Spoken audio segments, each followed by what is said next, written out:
अस्सलामुअलैकुम। बोल न्यूज़ में कहते हैं आपको खुशामदीद। मैं हूं आपके साथ रमशा साजिद। आगाज से बात होगी। पीपल्स पार्टी के अवैस कादिर शाह स्पीकर से असम्बली बन गए हैं। साबिक स्पीकर आगा सिराज दुरानी ने हल्फ ले लिया।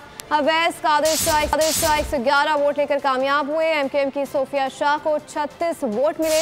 अवैस कादिर शाह ने क़यादत और अरकान असम्बली का शुक्रिया अदा करते हुए कहा कि हाउस के तमाम मेंबरान को साथ लेकर चलूंगा।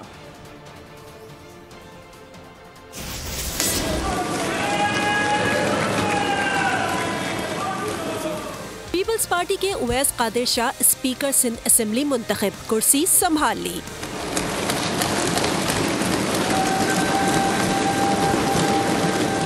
साबिक स्पीकर आगा सिराज दुरानी ने वोटों की गिनती के बाद जीत का ऐलान किया। Sayyid Uwais Qadir Shah MPA, who has secured the highest number of votes to have been elected as a Speaker of the Provincial Assembly of Sindh. आगा सिराज दुरानी ने उवैस कादिर शाह से हल्फ लिया। मुख्य गवर्नर तौर कम करण लाइ चयो वेंदो।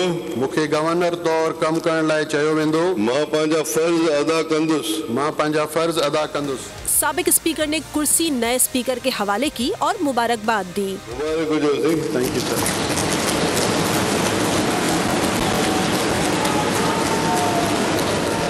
स्पीकर सूबाई असेंबली उवैस कादिर शाह ने क़यादत और अरकान असेंबली का शुक्रिया अदा किया। हाउस के तमाम मेंबरान को साथ लेकर चलने के अज़्म का इजहार किया। आवाम की उमंगों पे पूरा उतरे, जिस तरह माजी में इस हाउस से आवाम की उमंगें वाबस्ता थी, और इंशाअल्लाह इस हाउस में वही अचीवमेंट्स होंगी जो पिछले अदवार में हुई हैं। बहुत शुक्रिया आपका। Thank you very much. Thank you. Speaker के इंतखाब के लिए मजमूई तौर पर 147 वोट कास्ट हुए। उवैस कादिर शाह ने 111 जबकि MQM की सूफिया शाह ने 36 वोट हासिल किए। सुन्नी तहत कौंसिल के अरकान ने वोटिंग के अमल का बाइकआउट किया। सिंध असेंबली में डेप्यूटी स्पीकर के लिए वोटिंग जारी है। डेप्यूटी स्पीकर के लिए एंथनी नवीद और राशिद खान मद्दे मुकाबिल है। मजीद जान लेते हैं नुमाइंदा बोलियूस वजाहत अली आब्दी से। जी वजाहत आगाह कीजिएगा। देखिए, मैं बोल रहा हूँ सिंध असेंबली के अंदर इजलास जारी है। इजलास के अंदर डिप्टी स्पीकर का इंतखाब होना है। उसके लिए पाकिस्तान पीपल्स पार्टी की जानिब से नवीद एंथनी जबकि MQM पाकिस्तान की जानिब से राशिद खान को इलेक्ट किया गया था। अभी इन दोनों डिप्टी स्पीकर के लिए इलेक्शन वोटिंग का सिलसिला जारी है। 147 के करीब अरकान की जानिब से वोट कास्ट किए गए थे स्पीकर के लिए, जिसमें 111 वोट स्पीकर पीपल्स पार्टी के उवैस कादिर शाह ने हासिल किए थे, जबकि 36 वोट MQM की सोफिया शाह ने हासिल किए थे। अब वोटिंग का सिलसिला जारी है, जिसके बाद गिनती का अमल शुरू होगा, जिसके बाद ऐलान किया जाएगा कि डिप्टी स्पीकर कौन मुंतखब हुआ है। जी ठीक है, बहुत शुक्रिया वजाहत अली, आप अपडेट कर रहे थे। सुबकदोश स्पीकर आगा सिराज दुरानी की जबान लड़खड़ा गई। उवैस कादिर शाह को गाउन के बजाय बुर्का पहनने का कह दिया।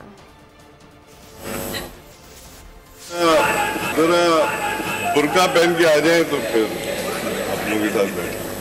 मैंने सुना था। जरा बुर्का पहन के आ जाए तो फिर आप लोगों के साथ बैठे। जरा बुर्का पहन के आ जाए तो फिर आप लोगों के साथ बैठे। MQM ने वज़ीर आला सिंध के लिए नाम फाइनल कर लिया है। तर्जुमान के मुताबिक अली खुर्शीदी वज़ीर आला के उम्मीदवार होंगे। सूबे के कायद ऐवान का इंतखाब कल होगा। कागजात नामजदगी आज जमा होंगे। अली खुर्शीदी दूसरी मरतबा सिंध असेंबली रुकन मुंतखब हुए हैं। सिंध असेंबली में MQM के पार्लिमानी लीडर भी रह चुके हैं। पीपल्स पार्टी ने वज़ारत आला के लिए एक बार फिर मुराद अली शाह का नाम फाइनल किया है। इलेक्शन कमीशन ने सीसी कौमी असम्बली की खवातीन की 2 मखसूस नशिस्तों के नोटिफिकेशन जारी कर दिए हैं। मुदस्सिर सैर कामरान और शर्मीरा फारूकी के नोटिफिकेशन जारी किए गए। खवातीन की दो मखसूस नशिस्तों से शाजिया मरी और नफीसा शाह ने इस्तीफा दिया था।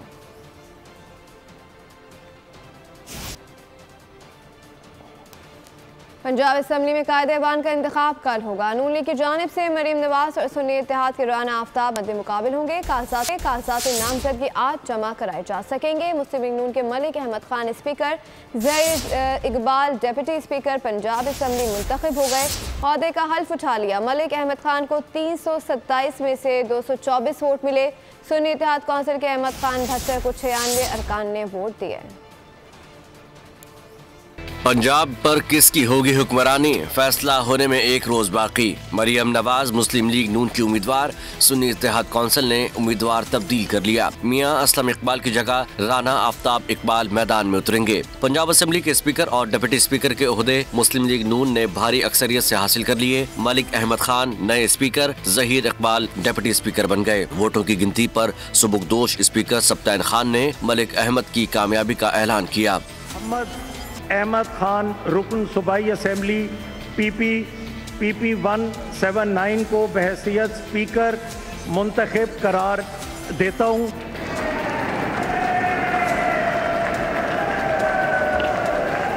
हल्फ लेने के बाद सप्तान खान ने कुर्सी मलिक अहमद के हवाले की और उन्हें मुबारकबाद भी दी।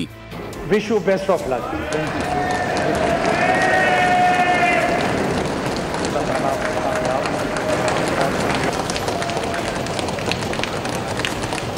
नामजद वज़ीर आला मरियम नवाज और नून लीग के दीगर अरकान ने डेस्क बजाकर और नारे लगाकर खुशी का इजहार किया।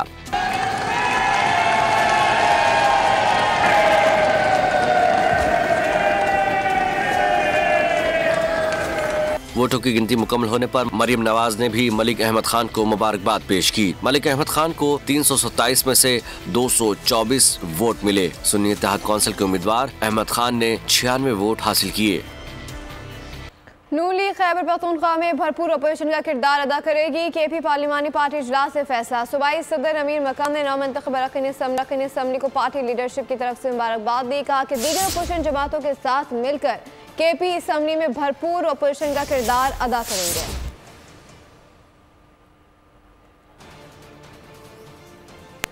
सदर नून लीग का नौमंतखब लीगी अरकान के नाम पैगाम। शहबाज शरीफ ने तमाम अरकान को इस्लामाबाद पहुंचने की हिदायत कर दी। पार्लियामान में नवाज शरीफ की आमद भी मुतवक्का है। देखिए ये रिपोर्ट। तमाम लीगी MNA दारुल हुकूमत की राह लें, शहबाज शरीफ ने अरकान को हिदायत कर दी। इस सिलसिले में साबिक स्पीकर अयाज सादिक और शेख आफ्ताब से रब्ता कर लिया गया।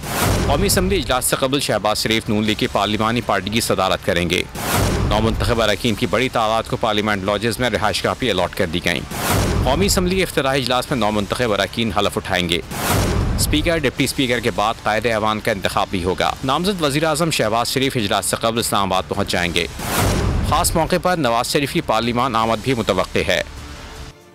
शहर जमात इत्तेहाद कौमी असम्बली में 2/3 अक्सरियत से महरूम है। रुकन जमात के नुमाइंदे इश्तराक करदा दादोशुमार के मुताबिक हाल ही में बनने वाले 6 जमात इत्तेहाद को अगली हुकूमत की तश्कील के लिए आने वाली कौमी असम्बली में 207 अरकान की वाज़ेह अक्सरियत हासिल होगी। तमाम ये तश्कील 2/3 अक्सरियत से कम है, जिसे पार्लियामेंट के ऐवान ज़ेरी में तकरीबन 224 MNAs की हिमायत दरकार है।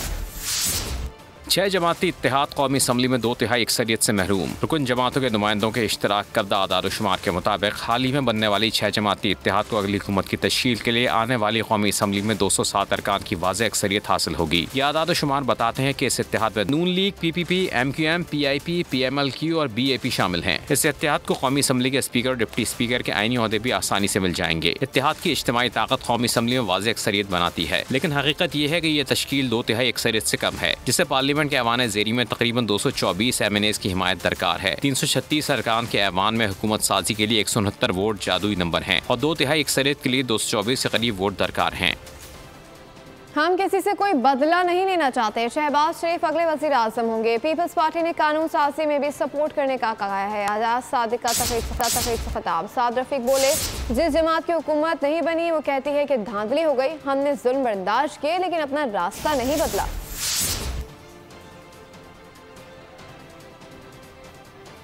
वज़ीर आज़म 3 साल के बाद कोई और हो सकता है। असम्बलियाँ 5 साल पूरे करेंगी। मंसूर हसन की नई पेश गोई। बोले कि 2.5 साल बाद ऐसा माहौल हो जाएगा कि हुकूमत 5 साल की मुद्दत पूरी न करे। मजीद बोले कि तहरीक इंसाफ की दिन ब दिन पोजीशन खत्म होती जाएगी, साथ देने वाले भी साथ छोड़ जाएंगे।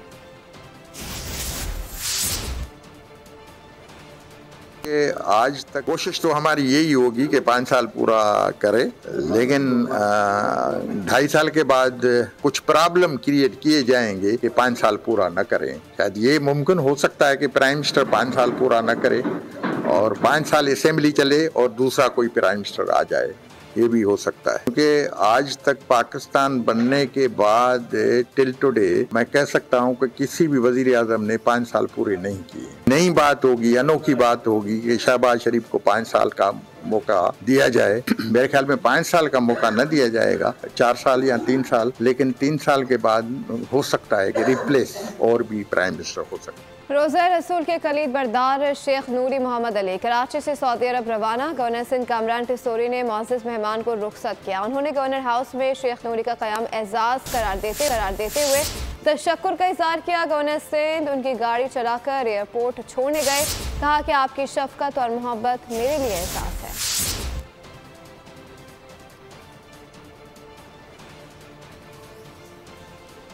रोज़ा रसूल के कलीद बरदार शेख नूरी मोहम्मद अली कराची से सऊदी अरब रवाना। गवर्नर सिंध कामरान टिस्टोरी ने मुअज़्ज़ज़ मेहमान को रुखसत किया। उन्होंने गवर्नर हाउस में शेख नूरी का क़याम एहसास करार देते हुए तशक्कुर का इज़हार किया।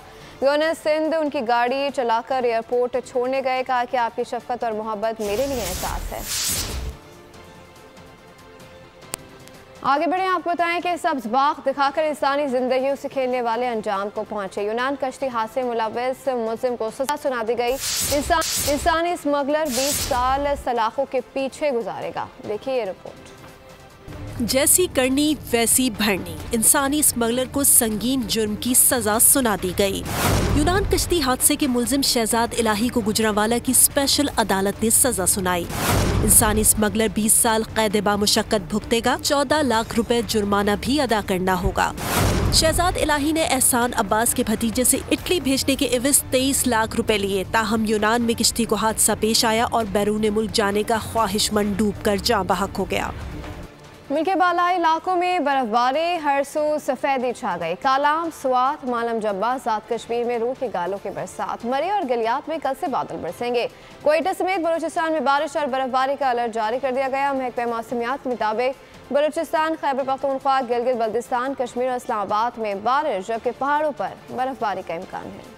आसमान से गिरते मोती, बालाई इलाकों में हंसू चांदी बिखर गई। कालाम, सवात, मालम जब्बा में बर्फबारी के बाद मनाजिर हसीन हो गए। आज़ाद कश्मीर में रुई के गालों की बरसात। मादी नीलम के सयाती मकामात कैरन, अपद नीलम, अड़ंकेल, ताउबट, ग्रेस और सरगन के वादियों में बर्फबारी। पहाड़ों ने बर्फ की मोटी चादर उड़ ली। मगरिबी हवाओं का नया सिलसिला आज रात बलूचिस्तान में एंट्री देगा। महकमा मौसमियात के मुताबिक बलूचिस्तान, खैबर पख्तूनख्वा, गिलगित बल्तिस्तान, कश्मीर, खित्ता पख्तूनख्वा, इस्लामाबाद में बारिश, जबकि पहाड़ों पर बर्फबारी का इम्कान है। पंजाब के मुख्तलिफ शहरों में भी बादल बरसेंगे। मियांवाली, अटक, खुशाब, सरगोधा और गिरदुनवा में तेज हवाओं के साथ हल्की बारिश मुतवक्की है। मलका कौसार मरी को गुज़िश्ता कई रोज से बादलों ने अपनी लपेट में ले रखा था कि आज बर्फबारी का सिलसिला शुरू हो गया, जिससे सर्दी की शिद्दत में इजाफा हो गया। दर्जा हरारत नुक्ता इंजमाज से नीचे गिर चुका है, जबकि सयाह बर्फबारी शुरू होते ही ठंडे मौसम और बर्फबारी से खूब लुत्फानंदोज हो रहे हैं।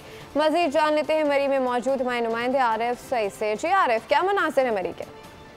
मलका कौसार मरी में इस टाइम जो है वो तेज बर्फबारी का सिलसिला जो जारी है। सर्दी की शिद्दत में भी गैर मामूली इजाफा हो गया। दर्जा हरारत नुक्ता से गिर चुका है। अगर सौ की बात की जाए, सयाह भी काफी तादाद में यहाँ पर पहुंचे हैं, तो यहाँ के मौसम और यहाँ के लाइव बर्फबारी के मनाजर से खूब लुत्फानंदोज हो रहे हैं। मेरे साथ एक सयाह भी मौजूद है, इनसे पूछते हैं कि यहाँ के मौसम और नजारों को कैसे एंजॉय कर रहे हैं। ये इस सीजन की सबसे हैवी बर्फबारी है, तो बहुत मजा आ रहा है। बच्चों को भी बहुत मजा आ रहा है माशाल्लाह। बेटा आप क्या कहेंगे? आज बहुत अच्छा लग रहा है, बहुत अच्छा मौसम है, बर्फबारी भी हो रही है। मेरे साथ एक और सयाह बच्ची भी मौजूद है, इनसे पूछते हैं कि ये यहाँ पर कैसे एंजॉय कर रहे हैं। माशाल्लाह से हम बहुत ज्यादा एंजॉय कर रहे हैं। यहाँ के लोग भी बहुत अच्छे, बहुत कोऑपरेट करते हैं हमारे साथ और हमें बहुत ज्यादा मजा आ रहा है। और बर्फबारी भी बहुत अच्छी हो रही है, बहुत हैवी किस्म की हो रही है। तो जी, जैसा से आप बच्ची ने बताया जी कि यहाँ पर हम खूब एंजॉय कर रहे हैं, बर्फबारी भी हो रही है, लाइव मनाजर से इंतहाई खुशी का इजहार कर रहे हैं। चोलिस्तान जीप रैली का हर रंग निराला, चमचमाती धूल उड़ाती गाड़ियों के साथ साथ सहराई जहाज़ों ने भी शायकीन को खूब महसूस किया। रेंजर्स प्रीपेड बैंड ने शायकीन के दिल मोह लिए। ट्रक रेस और फर्स्ट बाइक रेस भी फाइनल राउंड का हिस्सा है। मजीद जान लेते हैं नुमाइंदा बोली चौधरी मुर्तजा से, जो बहावलपुर चोलिस्तान में मौजूद है। आज बिल्कुल 19वीं चोलिस्तान डेजर्ट जीप रैली का रंगारंग तकरीबात का सिलसिला जो है वो जारी है। इस टाइम आप देख सकते हैं कि आज फाइनल राउंड है। आज मौज मस्ती का, हल्ले गुल्ले का, एक्साइटमेंट का जो है वो आखिरी रोज़ है। पाक रेंजर्स की जानिब से जो है वो कैमल प्लेटेड बैंड जो है वो इस टाइम यहाँ पर शहरियों को महसूस कर रहा हूँ। अगर मेरा कैमरामैन आपको दिखा सके तो देखें जी, ये पाक आर्मी की जानिब रेंजर्स की जानिब कैमल परेड बैंड है जो शहरियों के लिए जो यहाँ पर लाया गया। इसके साथ साथ यहाँ पर कबड्डी के मैचेस भी होंगे, डर्ट बाइक रेस भी आज होगी, ट्रक रेस भी जो है वो आज की इस आखिरी फाइनल मरहला जो है चोलिस्तान जीप रैली का वो आज इसका हिस्सा है। इसके साथ साथ जो माहिर तरीन रेसर्स हैं, 28 के करीब गाड़ियां हैं जो आज फाइनल राउंड में जीत की लगन के साथ जो हैं वो उतर चुकी हैं। और इसके साथ साथ जो है वो आज यहाँ दिलविज स्टेडियम से जो है बजनौर तक का जो है वो सफ़र करेंगी। 232 किलोमीटर का जो है वो ट्रैक है, कठिन ट्रैक है, रेतीला खतरनाक ट्रैक है। ड्राइवर्स को जो है वो अपनी महारत का जो है मुजाहरा करना पड़ेगा और जीतने वाले जो हैं उनके लिए आज शाम 8 बजे के करीब जो है वो इनामात की जो है वो तकरीब रखी गई है। कैडेट कॉलेज चौकाड़ा में पासिंग आउट परेड का इनाकात, कैडेट्स की बेहतरीन ड्रेस ने तकरीब की रौनक बढ़ा दी। नुमाया कारकर्दगी का मुजाहरा करने वाले कैडेट्स में इनामात तकसीम किए गए। बताएं कि सिंध असम्बली में नौमुंतखब अरकान की आमद के साथ ही पार्टी शुरू हो गई। इजलास के दूसरे दिन भी अरकान के लिए पुरतकल्लुफ़ ज़हराने का एहतराम है। नौमुंतखब अरकान की मछली, चिकन बोटी, टिक्का, पूरी पराठे, कोरमे और रोगनी नान से तवासो की जाएगी। कहवा भी पेश किया जाएगा। सिंध असम्बली की रौनकें बहाल, नौमुंतखब अरकान के हलफ उठाते ही पार्टी का सीन ऑन हो गया। लजीज पकवानों से टेबलें सजने लगीं, पुरतकल्लुफ़ ज़हराने का एहतमाम किया गया। नौमुंतखब अरकान की तवाज़ु के लिए बनाए गए खास पकवान टिक्का, फ्राइड फिश, चिकन बोटी ने बढ़ाई दस्तरखान की शान। पूरी पराठे कुरमे के साथ है रोगनी नान, चाय और कोल्ड ड्रिंक का भी इंतजाम है। इसके अलावा खाने के बाद अरकान को कहवा भी पेश किया जाएगा। कराची में डाकुओं, चोरों और राहजनों का राज है। सिंध हुकूमत पुलिस हाथ पर हाथ धरे बैठी है। मलिर लियाकत मार्केट में डकैती मुजामत पर कत्ल नौजवान की नमाज जनाजा अदा कर दी गई है। मकतूल 4 बहन भाइयों में सबसे बड़ा और एक बेटे का बाप था। बैंक में मुलाजमत जबकि पार्ट टाइम में मोबाइल रिपेयरिंग का काम करता था। शहर भर में हर घंटे हर मिनट कोई ना कोई शहरी डकैतों की भेंट चढ़ रहा है। रवा साल डकैती मुजामत पर जाँ बाग होने वालों की तादाद 27 हो गई। कराची में जराइम की भरमार, डकैतों और राहजनों को खुली छूट। मलिर लियाकत मार्केट में डकैती मुजाहमत पर कत्ल नौजवान नबील की नमाज जनाजा अदा कर दी गई। मकतूल नबील की नमाज जनाजा शेरशाह की मकामी मस्जिद में अदा की गई। अहले महल्ला, रिश्तेदारों, दोस्त अहबाब पर दिक्कत तारी रही। अपनी नानी के घर जाने वाला मकतूल नौजवान नबील बैंक में मुलाजमत करता था जबकि पार्ट टाइम में मोबाइल रिपेयरिंग का काम करता था। 4 बहन भाइयों में सबसे बड़ा और एक बच्चे का बाप था। रवा साल डकैती मुजाहमत पर जहाँ बाग अफराद की तादाद 27 हो गई। कराची में जराइम पेशा नासर बिला रोक टोक कार्रवाई में मसरूफ है। चंद घंटों में बल्दिया टाउन, गुलशन अकबार, सुपर हाईवे, जंजाल कोट और मलिर की लियाकत मार्केट और नॉर्थ कराची सेक्टर 5 में फायरिंग के वाक़यात में 6 शहरी जख्मी हुए। कराची सईदाबाद सेक्टर D3 में मुबैना पुलिस मुकाबला हुआ। डकैती मज़ाहमत पर शहरी को जख्मी करने वाला मुलजिम भी जख्मी हालत में गिरफ्तार हुआ जबकि साथी फरार हो गया। दिया खान चौधवान पुलिस स्टेशन पर हमला, हसास इदारों ने हमले मुलविस 2 अहम दहशतगर्दों को गिरफ्तार कर लिया। दहशतगर्दी के नेटवर्क समेत 13 दहशतगर्दों की निशानदही भी कर ली गई है। गिरफ्तार दहशतगर्दों का ताल्लुक रदम तंजीम से है जिनकी गिरफ्तारी के लिए हिकमत अमली तैयार कर ली गई। पुलिस के मुताबिक जिया खान के इलाका चौधवान पुलिस थाना हमले में 10 पुलिस एहलकार शहीद हुए थे। हमले में दहशतगर्दों ने थर्मल गन समेत दस्ती बमों का इस्तेमाल भी किया था। पाकिस्तान का सबसे बड़ा शहर आवारा कुत्तों की जद में है। रोज 200 से 250 कुत्ते के काटने के वाक़यात इंतज़ामी गफलत को जगाने की कोशिश करते हैं, लेकिन मजाल है जो किसी के कान पर जूं भी रेंग जाए। वैसे तो ये मसला पूरे पाकिस्तान का है, लेकिन सिंध और बिलखुसूस कराची में सड़कें कुत्तों से भरती जा रही हैं। माएँ इंतहाई ज़रूरत के लिए बाहर निकलती हैं और बच्चे खेलने के बजाय डरकर घर में बंद रहते हैं। पाकिस्तान का सबसे बड़ा शहर आवारा कुत्तों की जद में है। रोज 200 से 250 कुत्ते के काटने के वाक़यात इंतजामी गफलत को जगाने की कोशिश करते हैं, लेकिन मजाल है जो किसी के कान पर जूं भी रेंग जाए। वैसे तो ये मसला पूरे पाकिस्तान का है, लेकिन सिंध और बिलखुसूस कराची में सड़कें कुत्तों से भरती जा रही हैं। माएँ इंतहाई जरूरत के लिए बाहर निकलती हैं और बच्चे खेलने के बजाय डर कर घर में बंद रहते हैं। अब किस किस से शिकायत करें, अब हमारी बेसिक नीड्स ही पूरी नहीं हो रही, तो ये कुत्ते अब हमसे इनसे भी जान नहीं छोड़ा पा रहे। कुत्ता जो है बासानी इंसान को मार रहा है, लेकिन इंसान जो है वो कुत्ते को नहीं मार सकता। तो या तो जो दूसरी NGO हैं जो उन्होंने डाला हुआ है कि कुत्ते को मारे नहीं, ठीक है ना मारें, लेकिन उसके लिए कोई रद्द-बदल कर रहे हैं, उसका कोई फार्म हाउस बनाए, कुछ उस वहाँ पे ट्रीटमेंट कर रहे हैं। छोटे छोटे बच्चे जाते हैं मदरसे के पढ़ने के लिए सुबह के टाइम, तो उनके पीछे लगते हैं, फिर उनको दुश्वारी होती है यहाँ से निकलने के अंदर। तो अगर प्रॉपर तरीके से हल हो जाए मसला, तो लोग यहाँ पे खेले भी, यहाँ पे कोई साइकिल भी नहीं चलाता, कोई घूमता भी नहीं है, बच्चे अंदर ही रहते हैं क्योंकि डर की वजह से। बाहर जब हम लोग खेलते हैं ना तो हमारे ऊपर अटैक करते हैं, हमारे पीछे लग जाते हैं, इसलिए हम खेल ही नहीं पाते। अब घर से निकलना बड़ा मुश्किल हो गया है कि इधर बैठे हुए कि है ना बाहर निकल नहीं सकते अपने घर से हम लोग, एकदम पीछे लग जाते हैं, वो आप आगे से भागते हैं तो गिर जाते हैं। तो ये बुरी हालत हुई है। एक माहौल हुआ है, मुसलसल हमने एप्लीकेशन जमा कराई हैं, मुसलसल आ रहे हैं, मीडिया वाले आ रहे हैं, लेकिन कोई इस पर एक्शन नहीं ले रही, हुकूमत एक्शन नहीं ले रही। एक्शन लेना चाहिए इनको। जानवरों के हुकूक की अलंबरदार NGOs और बाज मारूफ शख्सियात कुत्तों को मारने के हक में नहीं। उनके नजदीक कुत्तों की नसबंदी ही मसले का वाहिद हल है, लेकिन कुत्तों की तादाद है कि मुसलसल बढ़ती चली जा रही है। बोल को दस्तयाब मालूमात के मुताबिक पिछले 4 माह से कुत्तों की नसबंदी का अमल यकसर रुका हुआ है। इंडस अस्पताल ने KMC अमले को 4 साल तरबियत दी, लेकिन नताइज फिर भी न आए। 2019 से लेकर 2022 तक हमने रेबीज़ फ्री प्रोग्राम शुरू किया था, क्योंकि ये हस्पताल इंसानों के लिए है, लेकिन ये प्रोग्राम हमने शुरू किया ताकि शहर के लोगों में इतने कुत्ते काट की जो तकलीफ़ात हैं वो ना हो। तो ये प्रोग्राम बड़ा अच्छा रहा, हमने 4 साल तक इसे चलाया। कुत्तों की आबादी को कम करना, कुत्तों को वैक्सीनेट करना रेबीज़ के ख़िलाफ़, ये बहुत बड़ा काम है और ये सिर्फ वफादारी है।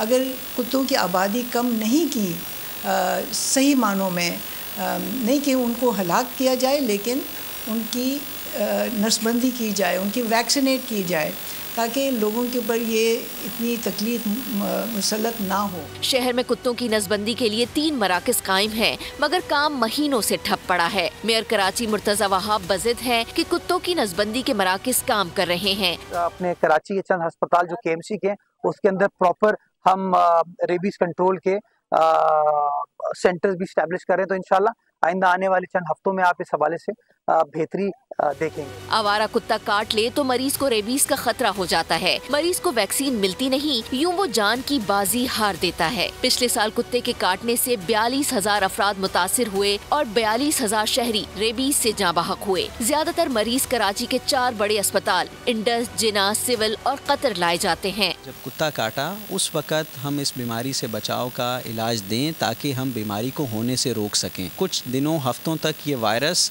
मसल के अंदर ही नशोनुमा पाता है और हफ्तों महीनों में ये सुस्त रवि के साथ दिमाग तक पहुंचता है। इसको औसतन 6 हफ्ते से 6 महीने का दौरानिया लग सकता है और उसके बाद फिर मरीज़ पानी से डरता है, जिसको हम हाइड्रोफोबिया कहते हैं, हवा से घबराता है, जिसको हम एरोफोबिया कहते हैं। और अगर ये अलामात ज़ाहिर होती हैं तो ये वाज़े तौर पर रेबीज़ की अलामात हैं, जिसके बाद कोई इलाज दुनिया में इस मर्ज़ का फिर मुमकिन नहीं होता। कुत्ते के काटने और रेबीज से मुतासिर होने वालों की तादाद दस्तयाब एदादो शुमार से भी ज़ायद हो सकती है। इसकी वजह यह है कि कई केसेस निजी क्लिनिक, झाड़ फूंक करने वाले बाबा और हर्बल डॉक्टर्स तक ही महदूद रहते हैं। एहतियात इलाज से बेहतर है और रेबीज के मामले में तो एहतियात निहायत जरूरी है। बढ़ती आबादी के साथ साथ सड़क पर कुत्तों की तादाद तेजी से बढ़ रही है। अगर अब भी इसका सदेबाब ना किया गया तो पिछले सालों की तरह मजीद जाने जाया होने का खदशा है। बात करें इसराइली जारत की। इसराइली फौज के गजा के इलाके दीर अल-बला में वहशियाना बमबारी, 4 माह के यासिर की भी जान ले गई। गुज़श्ता 24 घंटों में इसराइली बमबारी से शीर ख्वार यासिर समेत 14 मासूम बच्चों, दीगर 100 से ज़ायद फ़लस्तीनी शहीद हो गए। माह रमज़ान में मुसलमानों के मस्जिद अक्सा में दाखिले पर पाबंदी के इसराइली मंसूबे पर हमास ने इसराइल को संगीन नताइज से खबरदार कर दिया। गजा के इंतहाई शुमाली इलाके बैतुल हय्या में इसराइली मिसाइल हमले में दर्जनों शहादतों का खतरा, तयाशी मातें मलियामेट हो गईं। दीर अल-बला में इसराइली टारगेट हमलों में शीर ख्वार समेत 14 बच्चे शहीद और 3 फ़लस्तीनी जख्मी हुए। माह रमज़ान में मुसलमानों के मस्जिद अक्सा में दाखिले पर पाबंदी, इसराइली मंसूबे पर हमास ने इसराइल को संगीन नताइज से खबरदार कर दिया। यरग़मालियों की रिहाई से मुताल्लिक़ मुज़ाकरात के हवाले से इसराइली मीडिया का कहना है कि पेरिस में होने वाली बातचीत में 40 यरग़मालियों की रिहाई के बदले गजा में 6 हफ्तों के वक्फे और सैकड़ों फ़लस्तीनी कैदियों की रिहाई का मुआहदा होने का इम्कान है। इसराइली मीडिया के मुताबिक अमरीका माह रमज़ान से पहले गजा से मुताल्लिक़ मुआहदा करवाना चाहता है। पेरिस में अमरीका, इसराइल, मिस्र और कतर के नुमाइंदों की मुलाकात, यरग़मालियों की रिहाई पर पेशरफ सामने आई है। बात करें बढ़ती महंगाई की। सस्ते बाजारों से रिलीफ न मिला, आवाम महंगाई से परेशान। मुल्क भर में खाने पीने की अशिया 10 तरह से दूर हो गई हैं। दूसरी जानिब रमज़ान में यूटिलिटी स्टोर्स ने घी और कुकिंग ऑयल की कीमतों में कमी का ऐलान कर दिया। महंगाई ने आवाम का खाना पीना दुश्वार बना दिया। सस्ते बाजारों में कुछ भी सस्ता न रहा। 30 से 40 में मिलने वाले टिंडे 150 रुपये किलो हो गए। 10 से 12 रुपए का 750 ग्राम पालक अब 35 रुपये में दस्तियाब है। लहसुन लेने के लिए अब 400 के बजाय 700 रुपये देना पड़ेंगे। चिकन 450 रुपये फ़ी किलो और देसी मुर्गी 1000 रुपये किलो हो गई। महंगाई से परेशान शहरियों ने इंतजामिया से एक्शन लेने का मुतालबा कर दिया। ख़रीदने की क़ुव्वत भी ख़त्म हो चुकी है। कसम खुदा की लोग इतने परेशान हैं कि क्या चीज़ खरीदें। इधर ना सब्ज़ी खरीद सकते, ना मुर्गी खरीद सकते, ना गोश्त खरीद सकते। हम गवर्नमेंट और इदारों से ये दरख्वास्त करेंगे कि वो इस पे अपना एक्शन लें और सब्ज़ी ख़ास करके गरीब आवाम के लिए जो है ना वो रिलीफ मुहैया करें। दूसरी जानब यूटिलिटी स्टोर्स ने रमज़ान में रिलीफ देने का ऐलान कर दिया। मुख्तलिफ ब्रांड्स के घी, कुकिंग ऑयल, चाय और दीगर अशिया की कीमतों में कमी की जाएगी। घी की कीमतों में 100 रुपये कमी की जाएगी। कुकिंग ऑयल की कीमतों में भी 100 रुपये तक कमी होगी। चाय की कीमतों में भी 100 रुपये कमी की जाएगी। नोटिफिकेशन के मुताबिक रमज़ान में 20 अशिया की कीमतों में रिलीफ मिलेगा। ये नोटिफिकेशन फौरी नाफिजुल अमल होगा। बर्लिन जर्मनी में इदारा मिनहाजुल कुरान इंटरनेशनल बर्लिन में शरब बरात की मुनासबत से महफिल का इनेकाद किया गया, जिसमें तिलावत कुरान पाक और नाज शरीफ पढ़ी गई और नमाज तस्बीह अदा की गई। पाकिस्तानी कम्युनिटी ने कसीर तादाद में शिरकत की। लोग अपने खालिक कायनात अल्लाह रब्बुल इज़्ज़त के हुजूर सजदा रेज़ होकर अपने गुनाहों की माफ़ी और दुनिया फ़ानी से गुजर जाने वालों की अरवाह की दुआए मग़फ़िरत मांगते रहे। शब बरात की बाबरकत रात के मौके पर इबादत के लिए खुसूसी एहतमाम किया जाता है। मसाजिद में चिरागा किया जाता है, जबकि नमाज के अलावा नवाफिल की अदायगी के लिए लोग मसाजिद का रुख करते हैं। शब बरात के लिए अभी से तैयारियां शुरू हो गई हैं। इस्लामाबाद से हमारे नुमाइंदे मलिक सईद अवान बता रहे हैं कि कौन कौन से खुसूसी एहतमाम किए जा रहे हैं। जी मलिक, आगाह कीजिएगा। जी बिल्कुल, आज शब बारात है, इंतहाई बाबरकत रात है, जिसमें निजात होगी, गुनाहों से निजात होगी। अल्लाह ताला की ज़ात जो है वो बार बार पुकारती है, आओ मेरे इंसानों आओ और मुझसे मांगो। और आज अता की रात है। मुख्तलिफ हदीस और रवायात में यही बताया गया है कि इस रात को इबादत के तौर पर मनाया जाए और अपने लिए जो है हाजात मांगी जाए। अल्लाह ताला से वो अता करने वाले हैं। इस रात के लिए खसूसी एहतमाम किया जाता है। इबादत गाहों पर जो है चरागा किया जाता है। इसके अलावा न्याज का भी सिलसिला होता है और लोग जो हैं वो खसूसी तौर पर नवाफिल और नमाज की अदायगी के लिए मस्जिदों का रुख करते हैं। हमारे साथ इमाम साहब मौजूद हैं, उनसे पूछते हैं। जैसा कि आपने पहले ही बताया कि आज की जो रात शब बारात की है, ये रात बहुत ही फ़ज़ाइल वाली रात है, जिसकी हदीस मुबारक में बेशुमार फ़ज़ाइल बयान किए गए हैं। हदीस मुबारक में आता है कि आज की रात अल्लाह तबारक व तआला अपनी शान के मुताबिक जो है वो आसमान दुनिया पर जलवा फरमा होता है और अपने लोगों के लिए को निदा करता है कि है कोई मुझसे मांगने वाला, है कोई से मुझसे मग़फ़िरत तलब करने वाला कि मैं उसको बख्श दूँ, है मुझसे कोई रिज़्क़ मांगने वाला कि मैं उसको रिज़्क़ दे दूँ, है मुझसे कोई माफ़ी तलब करने वाला कि मैं उसको माफ़ी दे दूँ। जी आज की रात ठीक है, बहुत शुक्रिया करने का। आप रुख करेंगे फैसलाबाद का और जानेंगे अपने नुमाइंदे ब्यूरो हेड ग़ुलाम दस्तगीर से कि वहाँ पर शब बारात के हवाले से क्या एहतमाम किया गया है।